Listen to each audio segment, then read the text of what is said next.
스파르타! 박근혜 대통령님과 청와대가 너무 심하다고 생각합니다. 입법권은 원래 국회에 있는 것입니다. 청와대가 국회 입법권에 대해서 계속해서 이렇게 딴지를 거는 것은 대단히 유감스러운 일입니다. 내 기사는 법을 무력화시키고 법을 초월하는 시행령을 개정하라는 국회 요구를 위헌이라고 주장하는 것이야말로 헌법 부정행위입니다. 정부의 이른바 하극상 시행령 논란은 독재 시절에 행정 편의주의 발상의 소상이자 내 기사는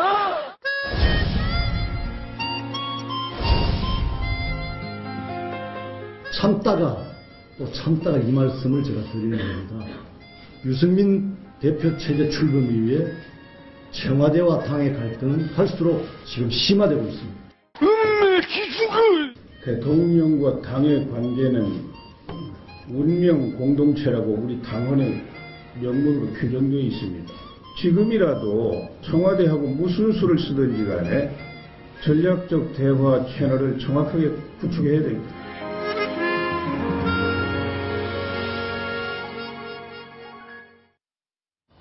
자, 정치권도 지금 새누리당을 중심으로 굉장히 복잡한 그런 상황이 벌어지고 있습니다. 친박들이 들고 일어났습니다. 유승민 대표 물러나라 이렇게 공개적으로 목소리를 냈고요. 야당은 지금 분위기가 살았는지 대통령에게 호들갑이라는 표현을 썼습니다. 자, 누가 그랬는지 지금부터 또 자세히 한번 알아보겠습니다. 전원책 변호사, 예. 지금 우리 두 가지 비교되는 음매 기사로 음매 기주거로 꾸며봤는데 보시기에도 확 다르죠? 여야 분위기가? 저는 지금 여야 이 보수 진보를 떠났어요. 나는 이게 우리가 민주주의를 지키자는 입장에서 말씀드리는 거예요. 오늘 예. 특히 그 이종걸 원내대표가 박근혜 대통령은 너무 걱정하거나 호들갑을 떨지 말아라. 이게 과연 국가 원수를 두고 이 야당의 그 대표가 할 수 있는 얘기인지 예, 정말 의아스럽습니다. 그리고 그 뒤에 하신 말씀이 재밌어요. 이 박 대통령 발언이 입법권을 침해한 것이고 이건 뭐 늘 야당에서 하는 얘기인데 국회에서 충분히 시시비비를 가릴 수 있는 견제 장치가 있다. 이런 얘기를 하거든요. 그런데 제가 참 이종걸 원내대표에게 말씀을 드리건데 국회가 충분히 시시비비를 가릴 수 없어서 우리가 지금 이 문제를 논의하는 것이 아닙니다. 예. 국회가 시시비비를 가릴 수 있는 건 당연하죠. 입법부가 시시비비를 못 가려서 어떻게 하겠습니까? 권력 분립이라는 것은 시시비비를 입법부가 가릴 수 없는 무능함 때문에 권력 분립을 하는 것이 아니라 입법부가 만드는 입법 자체가 방작 오만하거나 혹은 헌법적 원칙을 벗어날 수 있거나 혹은 국민민복을 제해할 수 있을지 모르니까 예. 그걸 사법부가 심사를 하겠다는 거예요. 그렇죠. 사법부가 견제 균형을 하겠다는 겁니다. 그래서 심사권을 헌법이 대부분에 두고 있거든요. 지금 수정 요구를 할 수 있다는 자체가 자꾸 강제성이 있느냐 없느냐 이 문제로 자꾸 가는데 예. 그건 수정 요구라고 돼 있는 이상은 강제성이 있는 것은 분명하고 그렇다면 행정명령권은 행정입법권을 침해한 것은 분명합니다. 예. 이종걸 대표 이야기를 좀 먼저 해주셨는데 이종걸 대표가 어떤 이야기를 했는지 직접 한번 또 들어봐야겠습니다. 직접 들어보시고 이야기를 이어가겠습니다.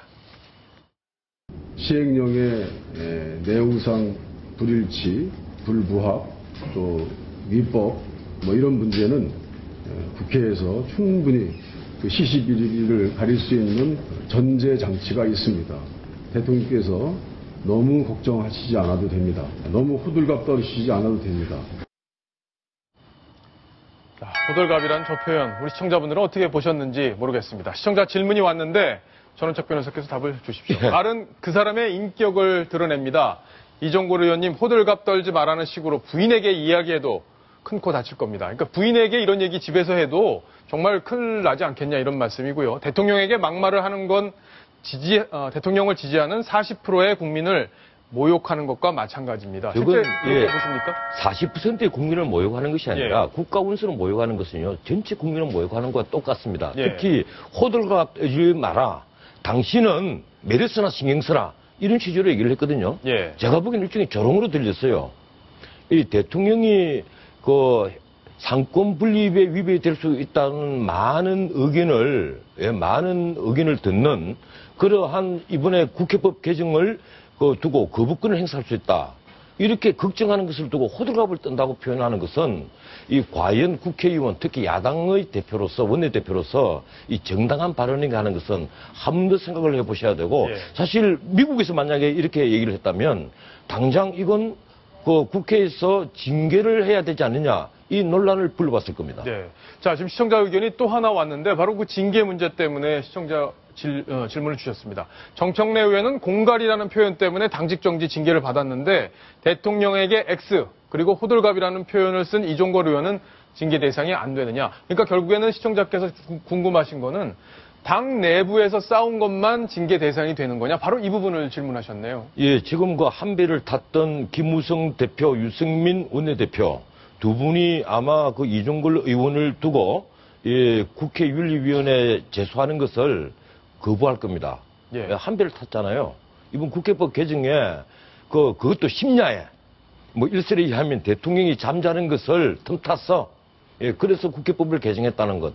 어떻게 보면 우리 국회가 우리 국격을 먼저 떨어뜨리는 것 아니냐. 예. 이런 논란이 우리나라에서 벌어지고 있다는 것이 외국에 알려지면 아마 민주 선진국들에서는 굉장히 비웃을 겁니다. 네. 자, 지금 뭐 새누리당 사정도 굉장히 복잡하게 돌아가는데 이현수 기자께 질문을 드리겠습니다. 지금 여당 출입을 하면서 그 여당 내부의 아주 물밑 기류를 지금 매일 접하고 있는데 친박들이 지금 들고 일어났어요. 네. 그죠? 더 이상 이 당청 관계 이렇게 가는 거 지켜보지 못하겠다. 유승민 원내대표 책임져라, 물러나라. 확실히 네. 이런 강한 결집력을 보이고 있는 그런 상황인가요? 네, 그렇습니다. 오늘 새누리당 친박계 의원들이 주축이 돼 있는 모임이 있거든요. 국가 경쟁력 강화 포럼이라고 있습니다. 그 모임이 평소에도 명사를 초청해서 토론을 하거나 현안이 있으면 토론을 해서 현안에 대해 입장을 밝혀왔는데요. 오늘은 재정부 법제처장을 불러서 지금 논란이 되고 있는 정부의 시행령 수정 권한을 국회가 갖는 것이 위헌 소지가 없는지 그리고 강제성이 있는지 없는지 공부를 해보자라는 차원에서 모였습니다. 그러나 사실 재정부 처장은 이미 공개적으로 이 국회법 개정안에 문제가 있고 위헌 소지가 있다고 밝혀온 바 있기 때문에 예. 사실상 어제 박근혜 대통령이 국회법 개정안을 받아들일 수 없다라고 밝힌 입장을 약간 뒷받침하는 모임이었습니다. 그렇군요. 그런데 오늘은 특히 더 중심이 됐던 건 유승민 원내대표에 대한 문책론이 좀 공개적으로 제기됐습니다. 예. 어제 전날 그 이정현 최고위원인 친박계 최고위원인 이정현 최고위원도 최고위원회의 석상에서 원내 지도부의 사퇴론을 문책론을 좀 거론하긴 했었어요. 책임이란 단어를 썼더라고요. 그렇죠. 그런데 예. 공개적으로 이제 유승민 원내대표라고 지칭하진 않았는데 오늘 친박계 모임에서는 실제로 유승민 원내대표의 실명이 나왔고 그 다음에 기자들 앞에서 공개적으로 사퇴하라는 메시지를 던졌기 때문에 좀 심각한 분위기였습니다. 그렇군요. 자, 일단 그러면 실제로 어떤 얘기들이 오고 갔는지 의원들이 나오면서 얘기를 전한 게 있는데 그 목소리를 한번 들어보시겠습니다. 유승민 원내대표의 그런 그 협상 전략이라든가 졸속으로 합의를 해준 그런 부분에 대해서 원내대표 입장에서는 문제가 있다 이렇게 보는 부분들이 많죠. 유승민 원내대표의 그런 책임 있는 자세, 사퇴를 포함해서 촉구합니다. 신뢰할 수 없는 얘기를 자꾸 하신다면 그에 대한 응분의 책임은 져야 된다고 생각을 합니다. 유승민 원내대표의 근본적인 좀 변화가 있지 않으면 앞으로의 우리 당 의원들이 계속 신뢰를 하기가 좀 어렵지 않나 싶습니다. 자, 친박 성향의 의원들이 유승민 원내대표 물러나라 이제 이렇게 공식적으로 이야기를 하고 있는데 오늘 오전에 저 모임에 참석했던 의원을 전화로 지금 연결을 해서 모임 분위기를 좀 더 자세히 한번 알아보도록 하겠습니다. 대전 동구의 새누리당 이장우 의원 전화로 연결이 되어 있습니다. 이 의원님 안녕하십니까? 예, 안녕하세요. 자, 오늘 오전에 친박 의원들 다 모였는데 유승민 원내대표 성토 대회를 한 거나 다름없다 이렇게 볼 수 있는 건가요? 뭐 오늘 친박 의원 모임이라고 볼 수는 없고요. 예. 포럼에 다양한 분들이 모였다고 보면 될 것 같고요.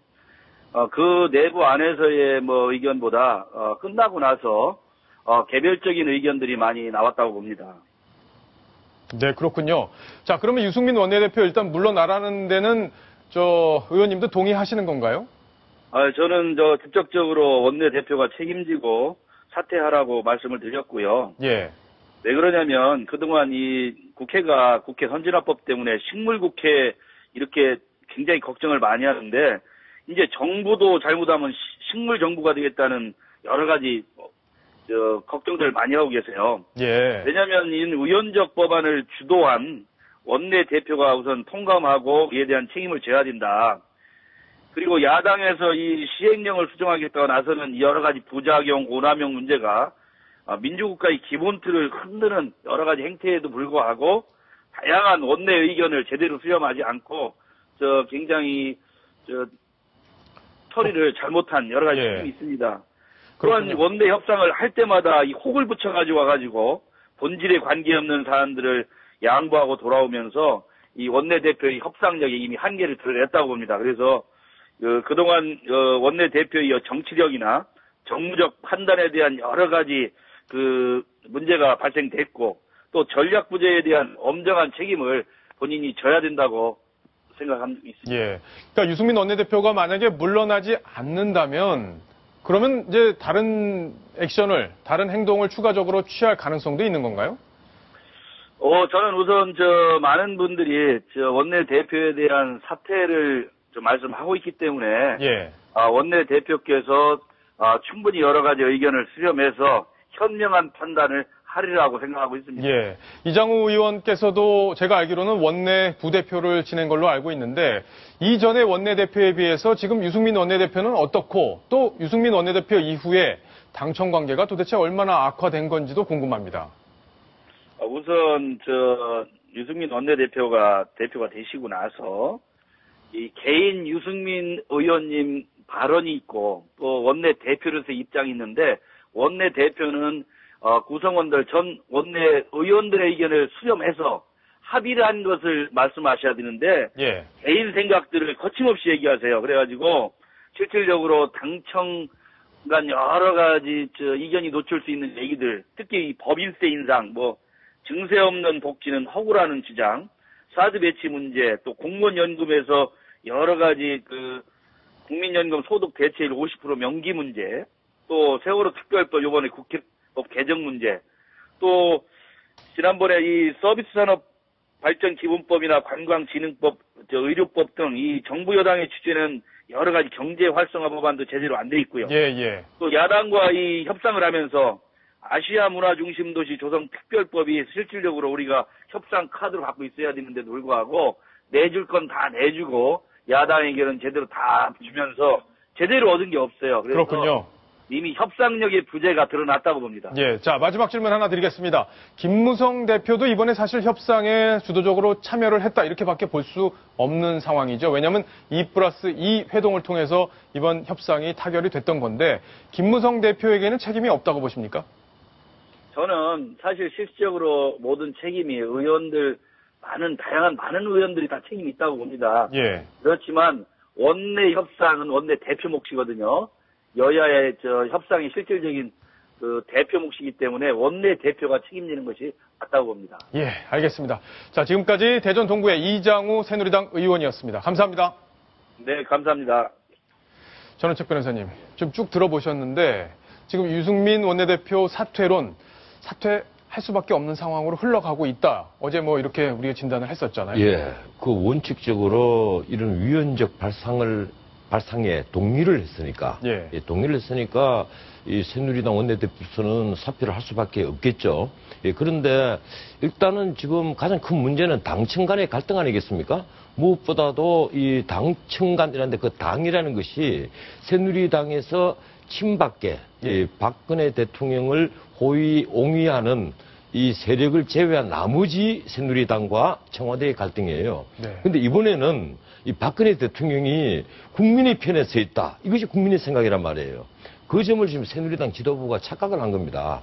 그런데 참 문제가 묘한 것이 이것이 거부권을 행사했을 때, 재의결을 할 때, 이제 과반수가 들어가야 되지 않습니까? 과반수가 일단 참석을 해야 되고. 예. 지금 국회의원이 298명인데, 그러면 150명이 출석을 해야 되거든요. 예. 그런데 이제 새정치민주연합에 130명, 정의당에 5명을 빼면 최소한 새누리당에서 15명 정도가 출석을 하면 일단은 출석 정족수는 채웁니다. 예. 그런데 이제 거기서 의결 정족수는 무기명이에요. 아, 무기명? 예. 일반 법안과 달리 재의결을 할 때는 이름이 드러나지 않는다. 이름을 감추고 하니까 언제든지 반발이라고 해야 됩니까? 그러니까 김무성 대표 체제, 유승민 원내대표 체제에 반발하는 사람들이 그래서 지금 김무성 대표는 청와대와 우리와 뜻이 같다 이렇게 일단은 숙이고 들어가는 입장이니까 김무성 대표 체제가 있는 한은 이번에 만약에 거부권을 행사를 하면 제 의결로 새누리당은 나가지 않고 이 회기 말에 이것이 자동 폐기가 되도록 할 생각이 그렇게 되면 이제 경제 활성화법이라든가 이런 것은 차도 물 건너가게 되는 거죠. 참 답답한 상황이 된 건데 자 일단 유승민 원내대표 오늘 기자들의 질문을 받았습니다. 이 문제 사퇴 이야기 본인은 어떻게 생각하고 있을까요? 직접 한번 들어보시겠습니다. 네, 오늘 드릴 말씀 없습니다. 나중에 봤어요. 네, 더 이상 드린 말씀. 그런 질문에는 지금은 답하지 않겠습니다. 이현수 기자, 지금은 답하지 않겠다. 왜 답하지 않는다는 건지 궁금하고요. 첫 번째. 두 번째는 정말 친박 의원들이 유승민 대표 몰아내기 위해서 밑에서는 이런 전략을 가져가야 된다. 어떻게든지 몰아내자. 이런 기류가 실제 있는지 지금 여권 의원들을 계속 접촉을 하고 있기 때문에 알고 있을 것 같은데요. 유승민 원내대표가 이제 오늘 오전에 친박계 의원들이 사퇴 이야기를 할 당시에 유승민 원내대표는 원내 부대표단과 대책회의를 하고 있었는데요. 이제 대책회의를 하면서 그 관련 내용을 보고 받은 것으로 알고 있고 또 그 대책회의가 끝나고 나서 이제 기자들을 만나서 드릴 말씀이 없다라고 한 것은 이제 당장 친박계와 대항하는 메시지를 던져서 더 큰 내분을 일으키지 않겠다는 뜻으로 보이고 예를 들어 그러니까 내가 뭘 잘못했어요 이렇게 얘기하고 싶지만 얘기를 못한다. 그럴 수도 있고 또는 더 다른 얘기를 할 수 있지만 지금 때가 아니라고 생각할 수도 있는 것 같습니다. 그러니까 유승민 원내대표는 책임론이 제기되는 데 대해 어떻게 생각하느냐라고 하니까 그것에 대해서는 온다면 언제든지 지겠다, 책임은 지겠다라고 어제 밝힌 바가 있고요. 또 아까 당내 기류를 말씀하셨는데 친박계 기류 어떻습니까? 오늘 모임에서 실질적으로 목소리가 터져 나온 것은 일각에서는 청와대의 기류가 아니냐라는 얘기까지 나옵니다. 그러니까 청와대와 교감하에 이루어지는 어떤 일종의 작업이다. 원내대표와 더 이상 같이 갈 수 없다는 뜻이 아니냐라는 해석까지 나오고 있는 상황인데요. 그러니까 유승민 원내대표의 자진 사퇴를 예측을 해본다면 저는 당장은 있지 않을 거라고 생각을 하는 게 지금 현재 당내 분위기는 친박계 개파의 반발로 이뤄지고 있는 상황이라 그 한쪽 개파의 반발로 이제 원내대표가 사퇴를 할 거라고 생각하진 않고요. 그리고 지금 많이 소개되고 있진 않지만 그 외 오늘 율사 출신 장윤석 의원 같은 경우는 공개적으로 기자회견을 갖고 위헌 소지가 없다, 강제성이 없다라고 브리핑을 했고 강제성이 없다. 그리고 박민식 의원 같은 경우는 지금 유승민 원내대표에 대한 흔들기가 이루어지고 있다. 지금 침소봉대가 이루어지고 있다, 정파 간 대결로 이루어지고 있다라는 부분을 지적한 바가 있거든요. 그래서 당내 양상을 조금 더 지켜봐야 할 것 같습니다. 그렇군요. 전원책 변호사님, 이제 궁금한 게 이제 대통령 거부권 행사가 이제 기정사실화되는 분위기예요. 그러면 재의결 절차를 밟지 않을 가능성이 높다 이렇게 말씀하셨잖아요. 자동 폐기될 가능성. 그러면 만약에 자동 폐기가 되면은 여야 간의 합의가 다 무산됐고 그러면 여야 간에 그동안 논의됐던 법안들, 경제 활성화 법안들 다 처리가 안 되는 상황이 됐는데 유승민 원내대표가 제대로 원내 지도부를 이끌고 갈 수 있는 그런 상황이 되는 건가요? 그래서 지금 이제 모든 사람들이 이 정치를 바라보는 모든 사람들 시각이 유승민 원내대표가 사면초가다 이러는데 제가 보기로는 청와대가 가장 어려운 궁지에 몰린 거예요. 이 공무원 연금 계획이라는 게 지금 시작인데 그것도 청와대의 뜻과는 전혀 다르게 정말 생색만 낸 것 아닙니까? 거기다 이번에 국회법 개정안으로 이렇게 청와대를 궁지로 몰아버리니까 청와대가 이걸 거부권을 행사하려고 하다 보니까 또 어려워질 것 같고 이 경제 활성화도 못할 것 같고 또 거부권을 행사 안 하고 있다 보니까 아까 이장모 의원이 말한 대로 식물 정부가 되고 또 이런 위헌성 법률을 그대로 방치한 역사적 죄가를 질 것 같고 이 청와대가 굉장히 어려워진 겁니다. 아마 아까도 말씀하셨지만 이번에는 국민들이 대통령이 갖고 있는 생각과 비슷하게 생각하는 기류가 강하기 때문에 아마 더 입지가 좁아지지 않을까 이런 좀 생각도 해볼 수 있는데 자 야당 얘기로 잠깐 넘어가 보겠습니다. 야당 오늘 어디 농촌으로 갔더라고요. 야당은 전혀 다른 밀짚 모자도 쓰고 이랬던데 오늘 행사가 있나 보죠? 네, 지금 보이듯이 혁신하기 싫으면 말하지도 마라 이런 약간 강한 현수막이 보이는데요. 오늘 이제 혁신 기구를 꾸리고 이제 본격적으로 혁신 모드에 나선 새정치민주연합이 단합대회에 나섰습니다. 원래 원내대표가 뽑히면 의뢰 그런 워크숍을 가긴 하는데 사실 근교로 가서 뭐 연설 몇 개 듣고 그 다음에 토론하다가 저녁에 술자리로 이어지는 게 사실 그동안 간행이었는데 예. 이번에는 혁신을 하겠다고 한 만큼 제대로 한번 정신무장으로 좀 빡센 정신무장을 해보자라는 그런 분위기로 지금 같이 단합대회를 간 걸로 보이고요. 특히 지금 단합대회 간 곳이 그 경기도 양평에 위치한 가나안 농분학교라고 있습니다. 뭐 아시는 분들도 있을 텐데 이제 일하기 싫은 자는 먹지도 말라라는 성경 구절을 교훈으로 내걸고 이제 입교생들한테 다 똑같은 수련복을 입고 또 엄격한 규율 아래 고되게 교육하는 것으로 알려져 있습니다. 그러니까 지금 화면에도 보이는데 그동안 계파가 달랐던 이제 의원들이 함께 땀을 흘리면서 이 자리에서 분위기 좋아 보입니다. 네, 계파 갈등이 같이 땀을 흘리니까 조금 예. 줄어들 수 있지 않을까라는 기대도 나옵니다. 네, 박지원 의원 얘기를 들어보겠습니다. 약한 배를 잘라내니까 꼭 내가 나를 자르는 것 같아요. 내가 나를 자르는 것 같다. 뭐 갈등이 그동안 많았는데 저 자리를 통해서 아마 봉합도 좀 될 테고 혁신의 방향도 논의가 될 텐데 어떤 새로운 안 국민들에게 내보일지 한번 기대를 걸어보겠습니다.